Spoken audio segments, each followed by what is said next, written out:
নবীজি জিজ্ঞাসা করতেছেন, আচ্ছা সাহাবীরা বলো তো দেখি, কাদের ঈমানটা সবচেয়ে দামি? সাহাবায়ে কেরাম সরল উত্তর দিলেন, নবী, ঈমানুল মালাইকা, ফেরেশতাদের ঈমানটা আল্লাহর কাছে সবচেয়ে দামি। নবীজি বললেন, ফেরেশতারা তো ঈমান আনবেই, তারা আল্লাহর সব বিষয়গুলো দেখে।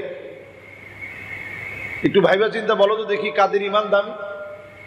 সাহাবায়ে কেরাম আবার ভেবে চিন্তে বললেন, নবীদের ঈমান আল্লাহর কাছে সবচেয়ে দামি।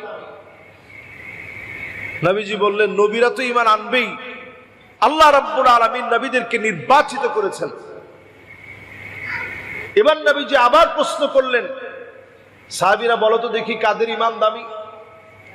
সাহাবায়ে কেরাম বললেন, নবী, আমরা যারা আপনার সাহাবী, সাহাবীদের ঈমান আল্লাহর কাছে সবচেয়ে দামি। নবীজি বললেন, তোমরা তো ঈমান আনবাই, ওয়া আনা ফীকুম, আমি নবী তোমাদের ভিতরে আছি, আমারে তোমরা দেখতেছো, তোমরা তো ঈমান আনবাই। এমন একটা সময় আসবে যেই সময়ে আমি নবী থাকব না, আমার এমন কিছু উম্মত আসবে, মান আমানা বি ওয়া লাম ইয়ারানি, না দেখে যারা ঈমান আনবে, কলিজা থেকে মহব্বত করে যারা ঈমান আনবে, তাদের ঈমান সবচেয়ে দামি হবে, তাদের ঈমানটা সবচেয়ে মূল্যবান হবে। আজ যারা আমরা জুমআতে আসছি, একবারের জন্য নবীজিকে দেখি নাই, না দেখে যারা ঈমান এনেছি, আমাদের ঈমানটা আল্লাহর কাছে বড় দামি, আমাদের ঈমানটা নবীর কাছে বড় দামি। এই ঈমান বড় শক্তিশালী, এই ঈমান বড় হিম্মতওয়ালা ঈমান, যে ঈমানের প্রশংসা নবীজি করলেন।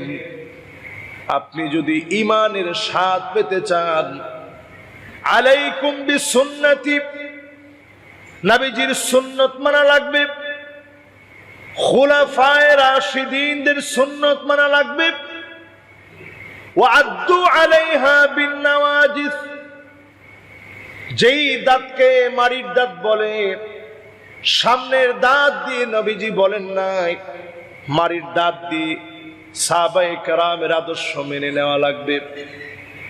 এই জমিনে যদি দিনকে বিজয়ী করা লাগে, মুসলমানদেরকে যদি মাজলুম অবস্থা থেকে আবার যদি সুদিনের দিকে ফিরিয়ে আনতে হয়, আল্লাহর নবীর সাহাবীদের দিকে আসতে হবে। যেই সাহাবীদের বক্তব্য ছিল, ফিদাকা বি ওয়া উম্মি, আপনার জন্য জীবন কোরবান হয়ে যাবে, সেই আদর্শের দিকে যদি আপনি আসেন, অবশ্যই যিনি ডেকে ডেকে বিজয় দিয়ে দিবেন তিনি কে? দিক দিগন্তে যেভাবে বিজয় আসছে, মুসলিম উম্মার বিজয় নিহিত হবে সেখানে, সাহাবায়ে কেরামের আদর্শ আছে যেখানে। আমাদের আখলাকের ভিতরে সাহাবায়ে কেরামের আখলাক নেই। সাহাবায়ে কেরাম ছিল নবী করিম সাল্লাল্লাহু আলাইহি সাল্লামের হুবহু অনুকরণীয় একদল আল্লাহর গোলাম, যারা নবীজিকে হুবহু অনুকরণ করছে। ইস্তিনজা করতে নবীজি যেই জায়গায় বসছেন, আব্দুল্লাহ বিন ওমর যখন যাচ্ছিলেন, উনার ইস্তিনজা ধরে নাই, কিন্তু উনি এই জায়গায় একটু বসছেন। উনারে প্রশ্ন করা হয়েছে, কি আপনি তো ইস্তিনজা করেন নাই, তাহলে বসলেন কেন? উনি বলছে, আমার নবী এই জায়গায় বসছে, এই জন্য আমি বসছি। আল্লাহু আকবার। চিন্তা করেন, অনুকরণ অনুসরণ কারে বলে? আমি আপনি নিজেকে মুসলিম বলে মনে করি, আমরা গর্ব করি যে আমরা মুসলমান। 95% মুসলমানের এই দেশে আসলে কি আমি মুসলিম হতে পারছি কিনা? এই যে নতুন একটা বৎসর পেলাম, মুহররম দিয়ে শুরু করলাম, একটু হিসাব মিলান, আমি আপনি মুসলমান হতে পারছি কিনা? নবীর উম্মত দাবি করি, মানুষকে আমরা ধোঁকা দেই, বোকা বানাই, এরকম লোকজনের সংখ্যা মুসলমানদের ভিতরে কম না বেশি? মান গশানা ফালাইসা মিন্না, যেই ব্যক্তি ধোঁকা দিবে সেই লোকটা সব হতে পারে, নবীর উম্মত হতে পারে না। ধোঁকাবাজ নবীর উম্মত হতে পারে না। নবীর উম্মত কাউকে ধোঁকা দিবে না। আল্লাহর নবী সাহাবীরা সামান্য খেয়ে পরে জীবন পার করে দিয়েছে, সবুর করেছে অনেক। একদিন আল্লাহর হাবিব বের হলেন কাইলুলা করার সময়। কাইলুলা মানে দুপুর কেন্দ্রিক সামান্য খাওয়ার পরে ঘুম। এই সময়ে যখন বের হয়েছেন, আল্লাহ নবী নজর করে দেখতেছে হযরতে আবু বকর আর ওমর দাঁড়ায় আছে। ক্ষুধার ছাপটা চেহারার ভিতরে বোঝা যাচ্ছে। নবীজি বুঝতে বাকি নাই আবু বকরের বড় ক্ষুধা লেগে গেছে, ওমরের বড় ক্ষুধা লেগে গেছে। আল্লাহ নবী আদর করে তারপরেও বললেন, তোমাদের কি ক্ষুধা লাগছে? বললেন, ইয়া রাসূলুল্লাহ, ক্ষুধার এত কষ্ট, এত যন্ত্রণা, ঘুম আসতেছিল না, এই জন্য বের হয়ে আসছি। আল্লাহ নবী বললেন, আমারও বড় ক্ষুধা লেগেছে। নবীজি একজন সাহাবীর বাড়িতে গিয়ে হাজির হলেন। আনসারী সাহাবী। সেই সাহাবীর বাড়িতে নবীজি যখন গেলেন, সাহাবী গিয়েছিল একটু পানি আনার জন্য। ভিতর থেকে সাহাবীর স্ত্রী যখন দেখলেন জগতের তিনজন বিখ্যাত মানুষ চলে আসছে, নবীজির সঙ্গে মেহমান হয়েছে আবু বকর, ওমর রাদিয়াল্লাহু তাআলা আনহুমা। ডাক দিয়ে তিনি বললেন, মারহাবান মারহাবা, আপনাদের মতো মেহমানকে সুস্বাগতম। নবী করিম সাল্লাল্লাহু আলাইহি ওয়াসাল্লাম ঘরে গিয়ে জিজ্ঞাসা করলেন, আমার সাহাবী কোথায়? ওগো নবীজি একটু পানি আনতে গেছে। এবার সাহাবী পানি এনে দেখে আল্লাহর নবী আবু বকর ওমরকে নিয়ে হাজির হয়ে গেছে। সাহাবী আল্লাহর নবীকে দেখে অবাক হয়ে গেছে, কি রেখে নবীকে কি খাওয়াবে? মিষ্টি পানীয় সামনে দিয়ে খেজুরগুলো দিয়ে দিল। খেজুরগুলো দিয়ে দেওয়ার পরে আল্লাহর নবী আবু বকর ওমরকে নিয়ে একটা একটা করে খেজুর খাচ্ছে। সাহাবী ওই দিক দিয়ে বকরি জবাই দেওয়ার জন্য যাচ্ছে। আল্লাহর নবী বলতেছে, আবু বকর ওমর শোনো, যে কয়টা খেজুর খেয়েছো সবগুলার জবাব আল্লাহর কাছে দেওয়া লাগবে। লা তুসআলুন্না ইয়াউমাইযিন আনিন নাঈম, এই নিয়ামতের জবাব দেওয়া লাগবে। চিন্তা করেন, কয়েকটা খেজুর খেলে যদি জবাব দেওয়া লাগে, আজকের এই সুখের দুনিয়ায় ইহলৌকিক সভ্যতার এই সময়ে পরলৌকিক জীবনকে যখন ভুলে গিয়েছি, পরলৌকিক জীবনকে যখন ভুলে গিয়েছি, ইহলৌকিক সভ্যতা যখন হারিয়ে দিয়েছে, পরলৌকিক সভ্যতাকে যখন আমরা বিদায় জানিয়ে ফেলেছি, এত পরিমাণ নিয়ামতের পাই টু পাই যার কাছে জবাব দেওয়া লাগবে তিনি কে? আল্লাহর সামনে দাঁড়ায় সেদিন জবাব দেওয়া লাগবে। এই জন্য সাহাবাই কেরামের আদলে, সাহাবাই কেরামের আদর্শে জীবনটাকে গড়ার চেষ্টা করেন। সাহাবাই কেরাম অল্প খেয়ে তুষ্ট হতেন, সামান্য পরে শুকরিয়া আদায় করতেন। বিলাসী জীবন ছিল না, খুব সামান্য জীবন যাপন করতেন। আজকে আল্লাহ তাআলা আমাদের যে জীবন দিয়েছেন, একজন সাহাবীর সামনে যদি আল্লাহ দাঁড় করায় দেয়, জবাব দেওয়ার মতো কোনো উপায় নেই। এত খানা দানা, এত কিছু আল্লাহ তাআলা দিয়েছেন। এই যে আমরা পোশাকটা পরছি, এখন সৌদি আরবের ট্রেডিশনাল ড্রেস হচ্ছে এরকম একটা আবায়া। এক সময় এটা যুদ্ধকালীন একটা পোশাক ছিল। এই জন্য এটা দেখবেন অনেক বড় সড়ো, যাতে করে গোড়ার উপরে উঠা যায়, এই জন্য একটা এরকম ড্রেস পরা হতো, উটের উপরে যেন উঠা যায়, এই জন্য এই ড্রেসগুলা পরা হতো। আবায়া এটার নাম, যে খুব লম্বা চড়া চাদরের মতো বড় সড়ো হয়। এরকম ড্রেস এখন সৌদি আরবের অহরহ লোক পরতেছে, অথচ ইসলামের সবচেয়ে কঠিন সময়টা যে সাহাবায়ে কেরাম পরীক্ষা দিয়েছেন, এর মধ্যে অন্যতম একটা পরীক্ষার সময় ছিল উহুদের প্রান্তে শাহাদাতের সময়। সেই সময় আউয়ালু সাফির ফিল ইসলাম, ইসলামের প্রথম অ্যাম্বাসিডর সাহাবী, যাকে দিয়ে নবীজি জায়গায় জায়গায় দাওয়াত পাঠাইতেন, সেই সাহাবী যখন শহীদ হয়ে গেছেন, উনার ইসলামের আগে পোশাক ছিল এমন, আজকে একটা পরলে কালকে আরেকটা পরতেন। ইসলাম গ্রহণের সময় তেমন কিছু নিয়ে আসতে পারে নাই, 2 টুকরা কাপড় নিয়ে আসছে।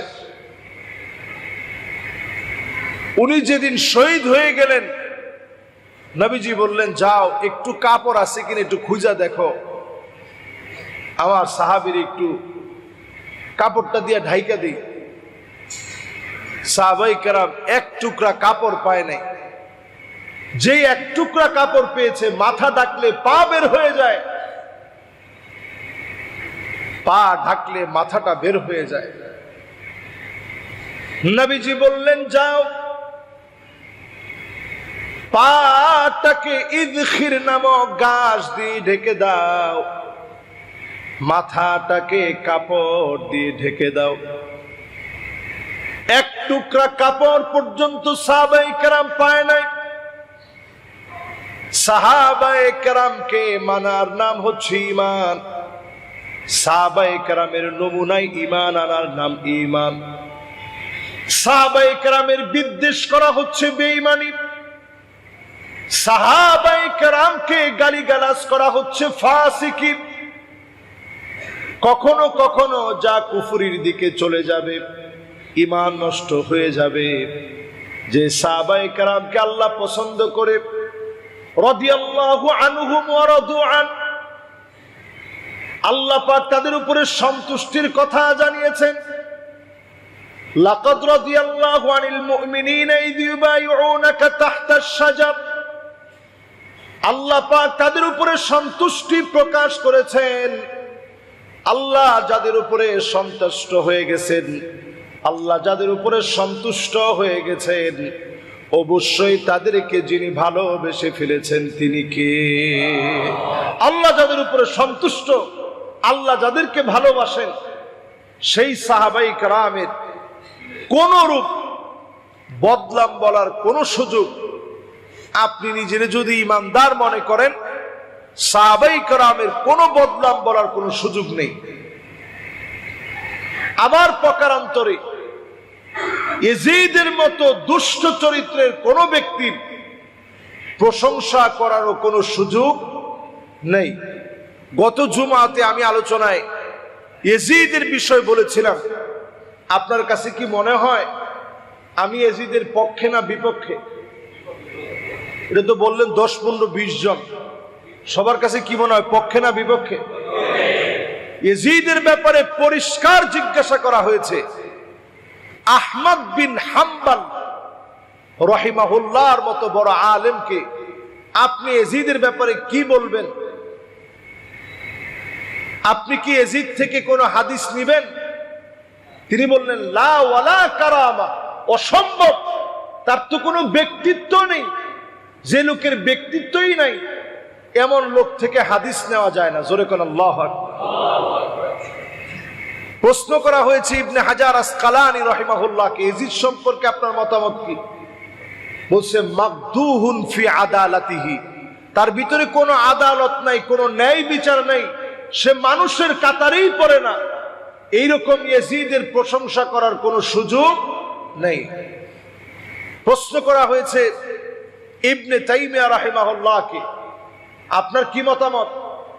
তিনি বলছে, লা নাসুব্বুহু ওয়ালা নুহিব্বুহু, এইরকম মানুষকে ভালোবাসা যায় না, তবে খুব বেশি গালিগালাজ করা দরকার নেই, এটা হচ্ছে ওনার বক্তব্য। এরকম অসংখ্য আলেম প্রত্যেকে ইয়াজিদকে ঘৃণা ভরে প্রত্যাখ্যান করেছে। ইতিহাসের নিকৃষ্ট ব্যক্তিদের একজন হচ্ছে ইয়াজিদ। নবী পরিবারের একজন দুইজন না, কলিজার টুকরাকে শহীদ করে দিয়েছে, ৭২ জনকে শহীদ করে দিয়েছে। শুধু শহীদ করেই ক্ষান্ত হয় নাই, ইয়াজিদের সেই বাহিনী উবাইদুল্লাহ বিন জিয়াদের নেতৃত্বে হাউজা সহ, নুসাইর পুত্র মালিক সহ, শিমার সহ, আব্দুল্লাহ বিন মারসাদ সহ এই লোকগুলো ইতিহাসের সবচেয়ে নিকৃষ্ট লোক। কেউ তাদের ঘোড়া দিয়ে ইমাম হোসেন রাদিয়াল্লাহু তাআলা আনহুর দেহের উপরে ঘোড়াটা দিয়ে চালিয়েছে যাতে করে দেহটা নিশ্চিহ্ন হয়ে যায়। কেউ বর্ষা দিয়ে হোসেন রাদিয়াল্লাহু তাআলা আনহুর মুবারক দেহের মধ্যে আঘাত করেছে। কেউ হোসেন রাদিয়াল্লাহু তাআলা আনহুর পাশ দিয়ে যাওয়ার সময় বলেছে নুসাইর পুত্র মালিক পাপিষ্ট পানি দেয়নি। কেউ যাওয়ার সময় হোসেন রাদিয়াল্লাহু তাআলা আনহুকে বলেছে জাহান্নামের শুভ সংবাদ ল। হোসেন রাদিয়াল্লাহু তাআলা আনহু বলেছেন কাল্লা ইন্নী আকদিমু ইলা রাব্বির রহিম শাফিইন মুতা, কশিন কালেও নয়, আমি আল্লাহ পাকের দিকে যাচ্ছি, নানাজির সঙ্গে আমার সাক্ষাৎ হবে। বলেন আল্লাহ। এই পরিবারের সাথে যারা বিদ্বেষ করবে তারাও ঈমানের দাবি করতে পারে না। শুধু তাই না, যখন মোবারক মাথাটা নিয়ে যাওয়া হয়েছে, যেই চেহারার ভিতরে নবীজি কত চুমা দিছেন, ধুলায় যখন মলিন হয়ে থাকতো নবীজি বুকে টেনে নিতেন আদর করে। নবীজি আদর করতেন, মহব্বত করতেন, ভালোবাসতেন। নবীজি নাকের ভিতরে চুমা দিয়েছেন, চোখের ভিতরে চুমা দিয়েছেন, কপালে চুমা দিয়েছেন, ঠোঁটের ভিতরে আদর করে চুমু দিয়েছেন।